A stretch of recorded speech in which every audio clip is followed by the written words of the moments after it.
दुसरा सामनाची बातमी आहे, ही सुद्धा मोठी बातमी आहे। गेल्या 80 वर्षापासून दादर रेल्वे स्टेशनच्या इथे असलेलं हमालांनी बांधलेलं, जो हमाल कष्ट करतो त्या हमालांनी बांधलेलं मंदिर गणपतीचं आणि हनुमानाचं हे भाजप सरकारने त्याला नोटीस पाठवली। ती नोटीस माझ्याकडे आहे की तुम्ही रेल्वेच्या जागेवरती अतिक्रमण केले 80 वर्षापूर्वी। 80 वर्षापूर्वीचं मंदिर हे पाडायला निघाले। मग तुमचं कुठे हिंदुत्व, कसलं हिंदुत्व आहे तुमचं?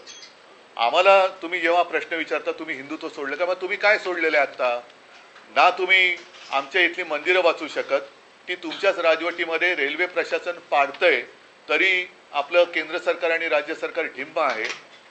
सिडकोच्या मंदिरावरती कोणाचा तरी डोळा आहे, त्या जमिनीवरती बांगलादेशामध्ये मंदिर जाळलं जाते, हिंदूंवरती अत्याचार होत आहे, तरी सुद्धा गप्प बसणाऱ्यांचं हिंदुत्व नेमकं त्याची व्याख्या आणि त्याचा आकार उकार तरी काय आहे, हे मला एकदा त्यांच्याकडनं उत्तर मिळायला पाहिजे, म्हणून मी आज तुम्हाला सगळ्यांना बोलवलं।